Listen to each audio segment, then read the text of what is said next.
Assalamualaikum warahmatullahi wabarakatuh.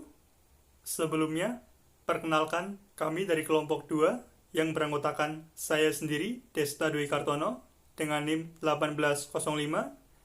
Lalu ada Mbak Nanda Putri Ayunani dengan NIM 1806. Kemudian ada Mbak Dianing Wulan Tri Agustina dengan NIM 1807. Selanjutnya ada Mas Aditya Mulawarman dengan NIM 1808. Pada kesempatan ini, kami akan menyampaikan pembahasan mengenai topik pengertian dan objek analisis bahasa. Dalam hal ini, analisis deskriptif terhadap teks puisi rakyat dan teks fabel. Adapun tujuan pembuatan video ini adalah untuk memenuhi tugas mata kuliah analisis kesalahan berbahasa untuk pembelajaran bahasa Indonesia. Untuk itu, langsung saja kita mulai ke pembahasan yang pertama, yaitu analisis kesalahan berbahasa. Stephen Bitcorder mengatakan, analisis kesalahan merupakan suatu teknik untuk mengidentifikasi dan menafsirkan secara sistematis bentuk-bentuk yang dihasilkan oleh seseorang yang sedang mempelajari bahasa kedua atau bahasa asing dengan menggunakan prinsip atau prosedur yang disajikan oleh linguistik. Selanjutnya, menurut Tarigan, tahun 1990, halaman 68, mengatakan bahwa analisis kesalahan berbahasa adalah suatu proses kerja yang digunakan oleh para guru dan peneliti bahasa dengan langkah-langkah pengumpulan data, pengidentifikasian kesalahan, penjelasan kesalahan-kesalahan, pengklasifikasian kesalahan berdasarkan penyebabnya, serta evaluasi taraf keseriusan kesalahan tersebut. Kemudian kita lanjut ke bahan ajar. Secara umum, bahan ajar dapat diartikan sebagai suatu bahan atau materi pelajaran yang disusun secara sistematis yang digunakan guru dan siswa dalam pembelajaran untuk mencapai tujuan yang diharapkan. Selanjutnya, menurut Widodo dan Jasmadi dalam Ika Lestari 2013 halaman 1 menyatakan bahwa bahan ajar adalah seperangkat sarana atau alat pembelajaran yang berisikan materi pembelajaran, metode, batasan-batasan, dan cara mengevaluasi yang didesain secara sistematis dan menarik dalam rangka mencapai tujuan yang diharapkan, yaitu mencapai kompetensi dan subkompetensi dengan segala kompleksitasnya. Kemudian kita lanjut ke pembahasan analisis deskriptif. Sugiono tahun 2003 mengatakan bahwa penelitian deskriptif merupakan penelitian yang dilakukan untuk mengetahui nilai variabel mandiri, baik satu variabel atau lebih, tanpa membuat perbandingan atau menghubungkan antara variabel satu dengan variabel yang lain. Selanjutnya, Sukma Dinata tahun 2006 menyatakan bahwa penelitian deskriptif merupakan suatu bentuk penelitian yang bertujuan untuk mendeskripsikan fenomena-fenomena yang ada, baik fenomena alamiah maupun fenomena buatan manusia. Kemudian kita masuk ke pembahasan objek analisis deskriptif. Hussein Umar tahun 2005 halaman 303 mengatakan bahwa objek penelitian menjelaskan tentang apa atau siapa yang menjadi objek penelitian, di mana dan kapan penelitian itu dilakukan, serta dapat ditambahkan hal-hal lainnya jika dianggap perlu. Dalam hal analisis deskriptif ini, yang menjadi objek analisis adalah bahan ajar atau buku teks bahasa Indonesia pada materi teks puisi rakyat dan teks fabel, dengan contoh yang diambil melalui buku BSE Bahasa Indonesia edisi revisi tahun 2017 kelas 7 semester genap. Ya, mungkin pembahasan saya cukup sampai di sini. Untuk selanjutnya akan dilanjutkan oleh Mas Aditya Mulawarman. Baik, materi pada kelompok kami yang pada analisis deskriptif, materi yang akan kelompok kami bahas adalah tentang teks puisi rakyat dan teks fabel.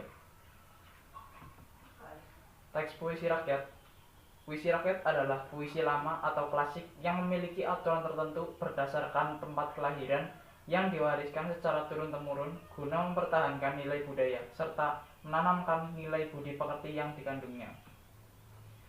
Dananjaya tahun 2007 halaman 46 mengatakan bahwa puisi rakyat merupakan kesusastraan rakyat yang sudah ditentukan bentuknya, biasanya terdiri dari beberapa deret kalimat atau berbentuk mantra yang dibacakan lisan, panjang pendek suku kata, lemah tekanan suara, atau hanya berdasarkan irama.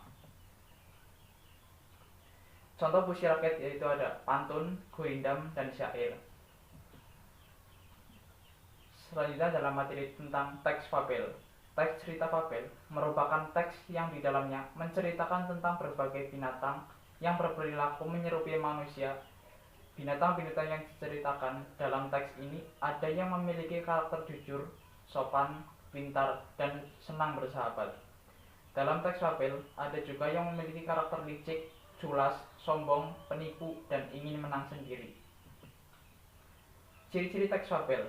Yang pertama, karakter yang digunakan dalam cerita ini adalah binatang. Yang kedua, tema yang digunakan dalam cerita fabel pada umumnya berkaitan dengan hubungan sosial.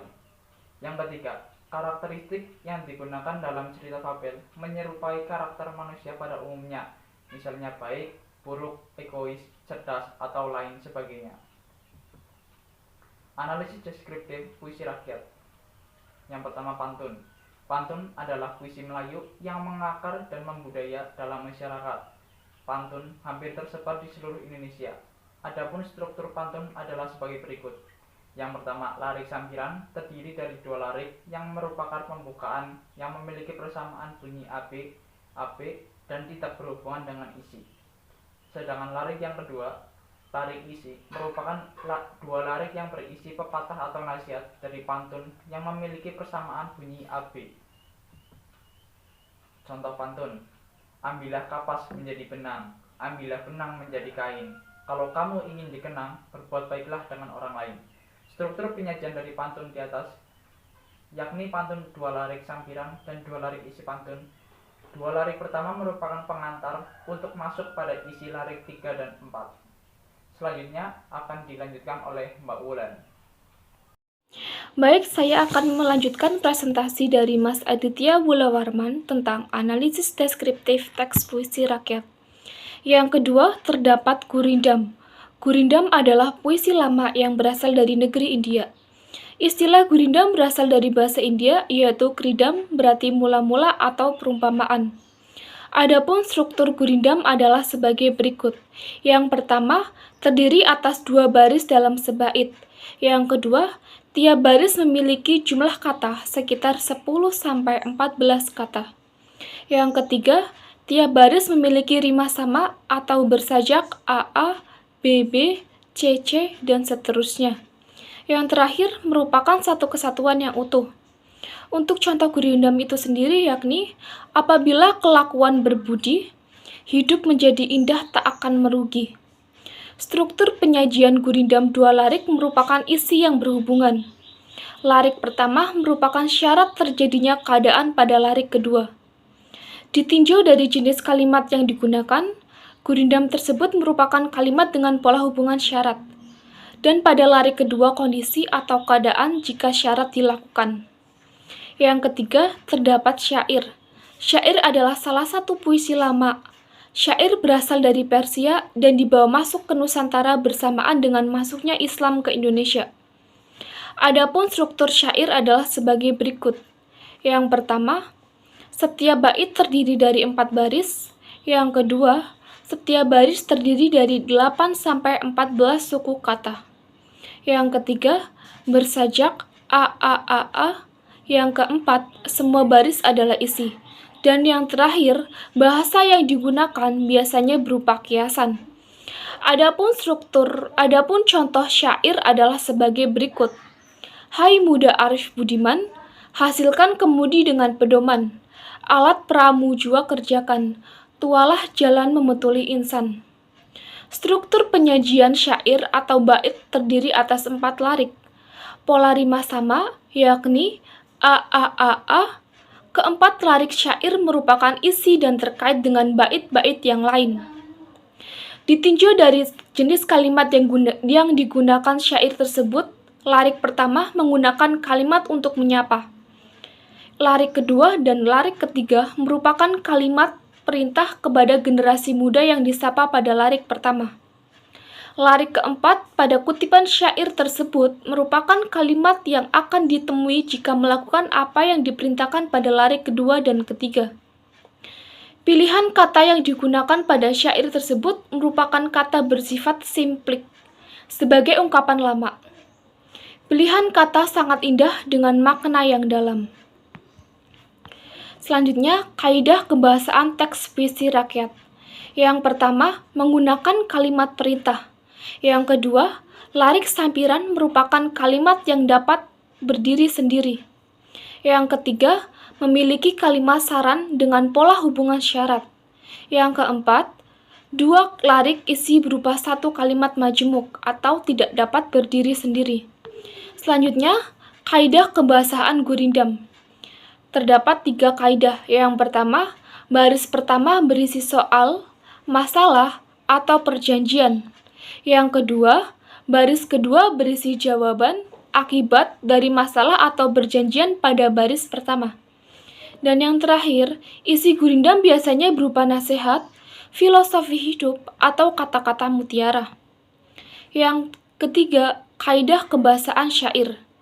Yang pertama, menggunakan kalimat untuk menyapa, seperti kata seru, hai, wahai, dan lain sebagainya. Yang kedua, kalimat perintah terhadap yang dinasihati atau si pembaca. Yang ketiga, memakai kalimat sebab akibat yang akan ditemui jika melakukan apa yang diperlakukan pada larik sebelumnya. Yang keempat, pilihan kata yang digunakan merupakan kata bersifat simbolik dan ungkapan lama. Dan yang terakhir, pemilihan kata sangat indah dengan makna yang dalam. Selanjutnya, terdapat teks fabel. Yang pertama terdapat karakteristik atau ciri-ciri teks fabel. Yang pertama, karakter atau tokoh yang terdapat dalam fabel adalah binatang. Karakter binatang dalam fabel dianggap mewakili karakter manusia. Hewan dalam fabel diceritakan mampu bertindak seperti manusia, tetapi tidak menghilangkan karakter binatangnya. Contoh, kutipan yang menunjukkan bahwa karakter dalam fabel adalah binatang yaitu dari fabel yang berjudul Sesama Saudara Harus Berbagi. Adapun kutipan adalah sebagai berikut. Suatu pagi yang indah, dengan matahari yang cerah, Pak Tua rusa mengunjungi kedamaian keluarga. Pak Pipi si tupai di sebuah desa. Sekian presentasi dari saya, kurang lebihnya mohon maaf. Selanjutnya akan dilanjutkan oleh Mbak Nanda Ayunani. Ya, saya akan melanjutkan penjelasan dari Mbak Wulan, yaitu karakteristik atau ciri-ciri teks fabel. Yang kedua adalah tokoh para binatang bisa berbicara seperti manusia. Contoh kutipan yang menunjukkan bahwa tokoh dalam fabel bisa berbicara, yaitu dari fabel yang berjudul Sesama Saudara Harus Berbagi. Adapun kutipannya adalah sebagai berikut. Pagi, Ibu Tupai, salam Pak Tua rusa kepada Ibu Pip. Kemarin keponakanku mengunjungiku. Dia membawakan oleh-oleh yang cukup banyak. Dia ingin membagikannya untuk para sahabatku. Ini kacang kenari spesial untuk keluargamu. Terima kasih Pak Tua Rusa, ucap Ibu Pip. Yang ketiga adalah watak tokoh para binatang. Dalam fabel digambarkan ada yang baik dan ada yang buruk atau jahat. Hal seperti ini kepribadian atau watak manusia. Contoh kutipan yang menunjukkan bahwa tokoh dalam fabel digambarkan ada yang baik dan ada yang buruk atau jahat, yaitu dari fabel yang berjudul Sesama Saudara Harus Berbagi. Adapun kutipannya adalah sebagai berikut. Pagi Ibu Tupai, Salam Pak Tua Rusa kepada Ibu Pip. Kemarin keponakanku mengunjungiku. Dia membawakan oleh-oleh yang cukup banyak. Aku ingin membagikannya untuk para sahabatku. Ini kacang kenari spesial untuk keluargamu. Berdasarkan kutipan 1 dan kutipan 2, tergambar watak tokoh dalam sebuah fabel. Dalam kutipan 1 bergambar watak yang baik dari tokoh Pak Tua Rusa yang telah berkenan membagikan kacang kenari untuk keluarga Pip. Dalam kutipan 2 tergambar watak yang buruk dari tokoh Pip yang memiliki karakter serakah. Dan yang keempat, ada fabel menggunakan latar alam. Ada hutan, sungai, kolam, dan lain-lain. Contoh kutipan yang menunjukkan bahwa latar dalam fabel digambarkan dengan alam, yaitu dari fabel yang berjudul Belalang Sembah. Adapun kutipannya adalah sebagai berikut. Suatu hari di sebuah kebun anggur, tinggallah sebuah keluarga semut dengan anggota yang berjumlahnya sangat banyak. Dalam kutipan tersebut tergambar bahwa fabel berlatar alam, adapun latar alam yang digambarkan dalam kutipan tersebut adalah kebun anggur. Yang kelima, ada fabel memiliki rangkaian cerita atau peristiwa yang menunjukkan kejadian sebab-sebab dan akibat. Rangkaian sebab dan akibat diurutkan dari awal sampai akhir cerita. Yang kedua, ada kaidah kebahasaan teks fabel. Yang pertama, kalimat bersifat naratif. Kalimat naratif itu merupakan kalimat yang mengungkapkan sesuatu kisah, peristiwa, atau pengalaman pribadi berdasarkan urutan-urutan kejadian atau peristiwa. Adapun ditunjukkan dalam contoh kutipan berikut ini. Pak Tua Rusa mengunjungi kediaman keluarga Pip si tupai di sebuah desa. Katak mendatangi ikan yang sedang kehujanan. Semut menyimpan makanan di lubang. Kalimat yang terdapat dalam kutipan tersebut merupakan kalimat yang bersifat naratif, sebab ketiga kalimat dalam kutipan tersebut menggunakan suatu peristiwa berdasarkan urutan-urutan kejadian. Dalam sebuah fabel terdapat kalimat langsung, adapun kalimat langsung tercipta oleh adanya percakapan atau dialog antar tokoh. Berikut adalah contoh kalimat langsung yang terdapat dalam fabel.